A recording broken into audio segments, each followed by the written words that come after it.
यार, हम कहले तो रहनी आज चला नेताजी के दुआरे हमने चलल जाए। अच्छा आवाज वही जो धरना देवल जाई। अच्छा धरना भी आई। हाँ ठीक बा, चला चला चला चला।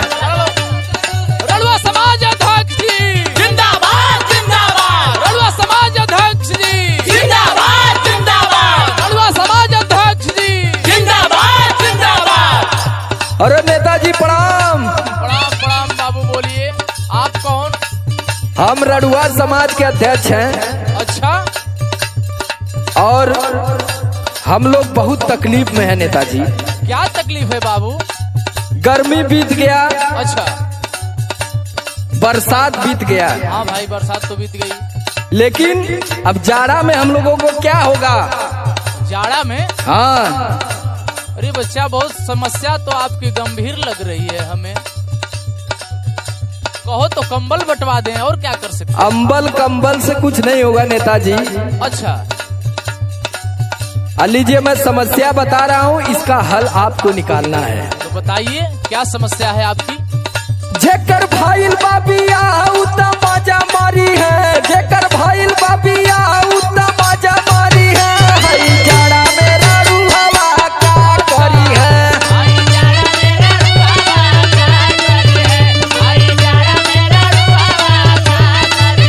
अरे का करी है हो भैया, का करी है हो भैया, का करी है, हई जाड़ा में रारू हवा का करी है।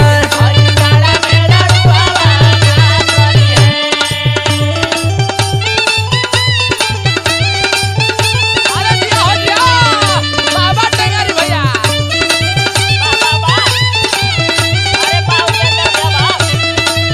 क्या हो? ओए बे! लूटा लूटा।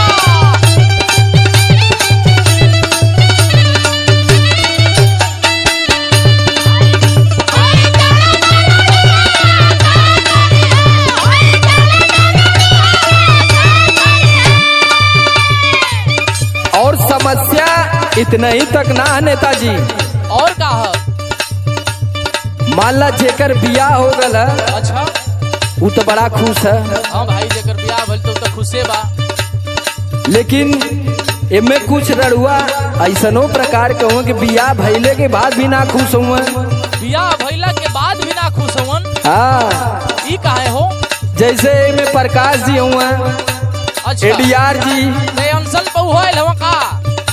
धनंजय यादव, पर्स माफिया, अरे में एक टेंगारी भैया भी हुआ हमार। उनको तो किलाट फूकने से ही टाइम नहीं है। अरे उनकर की लटवा का का हुई। और लीजिए समस्या सुनिए नेताजी। सुनाइए। बुढ़वा तेल मलवाई ली है पतोहियन के गरियाई,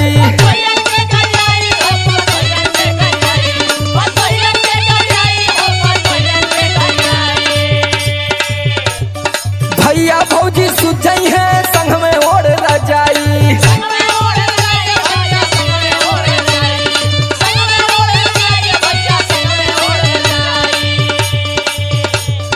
बुढ़वा तेल मलाली है पतोहियन के गरियाई, भैया भौजी सुझई है संग में ओढ़ रजाई।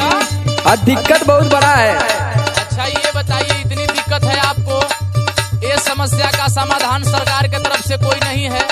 सबका तो सरकार सुन रही है, तो हम लोगों का क्यों नहीं? ठीक है, प्रयास करते हैं, ऐसी व्यवस्था होगी तो जरूर सुना जाएगा। अगर हम लोग की मांगे पूरी नहीं होंगी तो हम लोग आमरण अनशन करेंगे यहाँ पर। अच्छा चलिए ठीक है, बताइए। लीजिए सुनिए। सुनाइए। जेकर नैहर में हरिया जाके माला फेरी है, जेकर नैहर में हरिया जाके माला फेरी है, हई जाड़ा में रड़ुआ का करी है।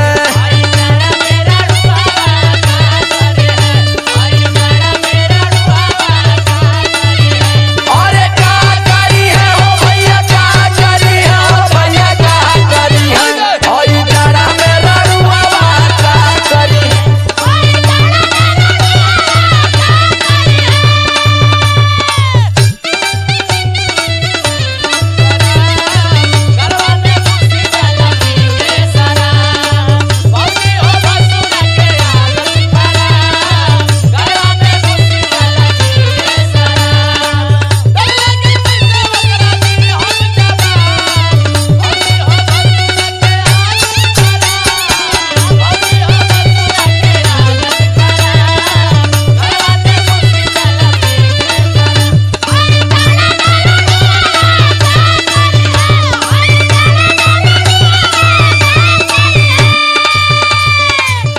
और इसमें तो कुछ ऐसे रड़ुआ हैं अच्छा, जो आपराधिक टाइप के भी हैं। अपराधी टाइप के? अरे बता दो भैया, बता दो। जैसे सुनील बाबा अच्छा नानी के घर जाता है अक्सर करके, इसी में एडीआर है।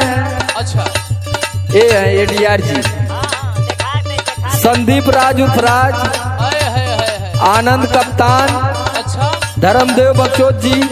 हाँ, सबका बता दिए, सब करा के बता दें भैया। और के बा उपिंदरो भाई सुनो तनी रड़ुहे बाणे।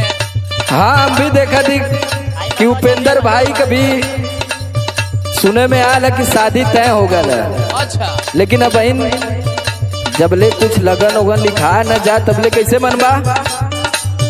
अच्छा अगर सरकार सुनवाई नहीं करेगी नेताजी अच्छा, तो क्या होगा? तो देखिए यही सब झेलना पड़ेगा। फिर आप ही कहेंगे कि ये सब तुम लोगों ने क्या किया।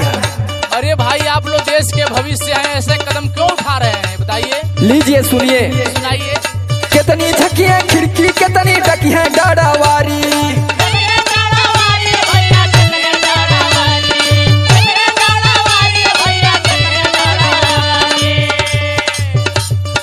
कूद जाई है आंगन में क्यों के होई मारा मारी।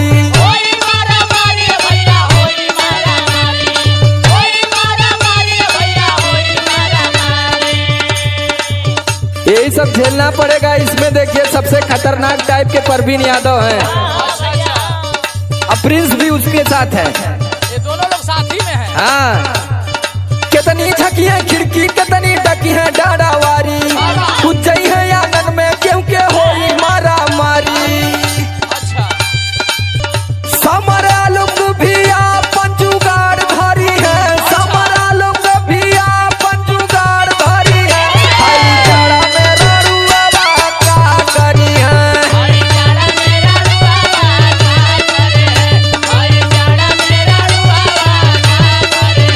अरे का करी है हो भैया, का करी है हो भैया, का करी है।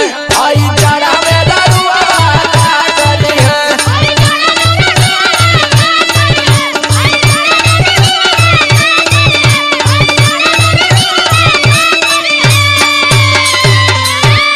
ऐसा करिए अध्यक्ष जी कि आप लिखित दे दीजिए जी, और आपकी मांग हम दिल्ली तक पहुंचा देंगे, हो सकता है तो पूरी हो जाए। थैंक यू नेताजी, थैंक यू।